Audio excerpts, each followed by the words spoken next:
So I just wanted to show you guys what a headshot would look like with this lens, which is the Thypoch Simera-C 35mm T1.5. Now I'm shooting a T4 and I'm using the Nikon ZR and I'm shooting red R3D NE, and I can't remember the lot I put on top of this, but it'll pop up on the screen somewhere.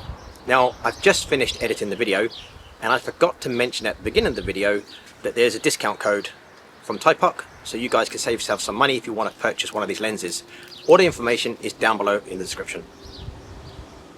So this is the Thypoch Simera-C 35mm T1.5 cinema lens. It's a manual focus lens, and this lens comes in Sony E mount and M mount, Leica M mount, and I have the Leica M mount version here with a Thypoch Nikon Z or Z, depends on where you are, Nikon Z to Leica M adapter. Now this is a little bit different to a normal adapter, and I'll show you this in a minute, but I just want to talk about the lens first of all. The Simera-C lenses are designed for full frame cameras. They will also work on APS-C cameras obviously, and they come in a focal lengths of 21mm, 28mm, 35mm, 50mm and 75mm, and they are all T1.5. It's T1.5 all the way to T16, and the aperture ring is very smooth. Obviously it's declicked. When you change T-stops, it's a little bit more dampened than the focus, which is really nice because being such a compact lens you could get confused between the two. This is so smooth. I can't get over how smooth the focus is. The focus goes from close focus in 45 centimeters all the way to infinity, and again that is very smooth. It's nicely dampened. The only lens I can compare this to is one of my Leica lenses. This is probably the second best focusing on a manual lens I've ever used. It is beautiful, but it's also nicely dampened. Shoot at T1.5 and the closest focus in 45 centimeters, you get a really nice classic looking image.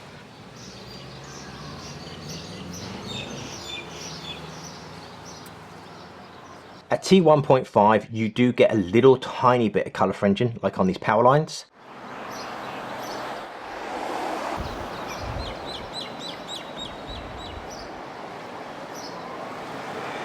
But I have seen a lot worse from lenses that cost 4 or 5 times this price. So I don't know how Thypoch have done it, but they've controlled everything inside this lens really well. Stop it down to T4 and it's all gone. No color fringing at all. It's a really nice look at T4 and upwards. It does look like a very modern lens. Like I said, if you shoot it at T1.5 up to T2, it does have a very classic look to it. So this lens is obviously a full metal body construction and it has a metal mount. The front filter thread is 62mm. I've been using my Freewell 67mm variable NDs with a step down ring, and they work really well. Really nice filters these. What it does come with is this, which is a very plastic lens cap that goes on there. This is like really tight. Not the nicest, I have to say, for a lens that costs this much. They could have done this a little bit better. But what does work is this is the lens cap to the Nikon 26mm 2.8, Nikon Z 26mm 2.8 lens. It fits on there better than the one that they supply. I'll put a link to this down below because you can actually buy these separate from the lens if you want to get one of these to put on the front. It is only a front lens cap, but it could have been made a bit better than that, I think. The lens on its own without the front and rear caps is 385 grams. With this lock-in adapter from Thypoch, it is 480 grams. So it's a little bit heavier than the 50mm f1.8 Nikon Z lens. So it's a very compact, lightweight setup. Now I'm going to show you this adapter. So I'll show it this way. You've got this switch here. So you push the switch to red. You push that arm around and the lens just slides out. You don't twist the lens. So you put the lens in, line it up like that. You put the arm around, flick the switch, and it's done. So I'm going to show you this way. So click it to there, push the arm around, the lens comes out. Goes in, twist the arm, and flick switch. And it's as quick and easy as that. This is a really nice adapter. I'll take it off the camera and show it to you in a minute. So there you go. Look how compact that is. And obviously, if you want to, you don't have to use this on a ZR. If you don't own a ZR, you can use this fine on any Nikon Z camera or any camera, to be truthful. It is a very compact cinema lens. Now because this lens is so compact and it's not that heavy, it balances well on the ZR. I've not been using the cage with the grip, I've just been using it like this, keep my hand underneath it. it is a really nice lens to use. And obviously with the Nikon ZR 4-inch screen, it is really nice to focus with as well. Now I've been shooting Red RAW NE with the Nikon ZR, and I've been shooting without any LUT applied to the footage, so I can use focus peaking. If anybody knows how I can use focus peaking when using a LUT on the Red R3D NE files in camera, let me know down below, because I've not been putting the LUT on. I've just been having the red flat profile, and I've been using focus peaking. It works fine for me, it's not a problem, but it would be nice if I can use focus peaking on top of that LUT. So Thypoch have only sent me the 35mm T1.5. I've never tested any of the other lenses. This 35mm does have a little bit of focus breathing. You will notice it in the corners of the frame. They will zoom in and out.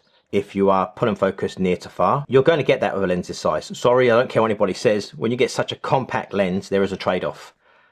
That doesn't bother me because I'm not normally pulling focus in my shots from near to far. It's just a short focus pull that I'm doing. That's not going to bother me too much.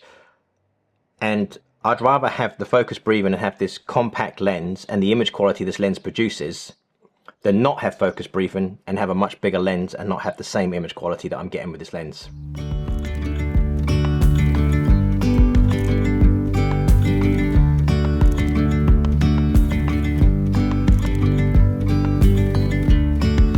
Yesterday there was sun and there was rain, beauty in the mundane. And as the light startled our eyes, we let go of disguise. And now there's something in the air and a sparkly shimmer on our skin, restoring everything within. Oh, dreamy, breezy we go, easy, easy on our tiptoes, undercover agents of the other.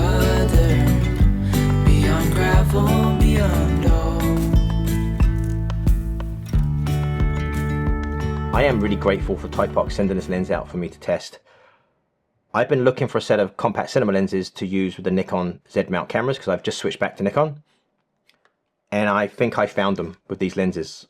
They do a 21, 28, I wish they did a 24, not a 28, 35, 50 and 75. Because I travel a lot overseas, I need to keep my weight down and have a nice compact setup.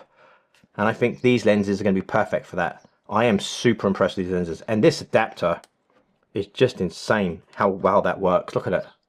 To swap lenses, if you need to swap focal lengths, done. Look at that. No twisting. And the combination with this lens and the internal stabilization of the Nikon ZR on a platform that was moving under my feet and handheld, I was very impressed with the footage I was getting handheld with this lens and this camera. I think it just balances really well, and it's got a little bit of weight to it, but it's not over heavy, so it's not going to damage your back after a few hours of shooting with it. Plus, you can go anywhere with this setup. Look at it. Nobody's going to bother you. No matter where you go, nobody's going to stop you. I shot the trade show in Taiwan with my Komodo X full setup, and people noticed that. And I must admit, my back was hurting after about an hour and a half. With this, not a problem. I can go anywhere I want with these nice compact small lenses on the Nikon ZR. I will be purchasing a few more of these lenses to put a whole kit together, and I will do a follow-up video in a few months, probably after using them for a while and using them on a couple of projects, and give you some more feedback. So if you want to learn any more about these lenses, there is a link down below in the description, and there's also a discount code that Thypoch have given me, so you guys can save yourself some money. So that's it for this video. Hope you guys have enjoyed it, and as always, thank you so much for watching.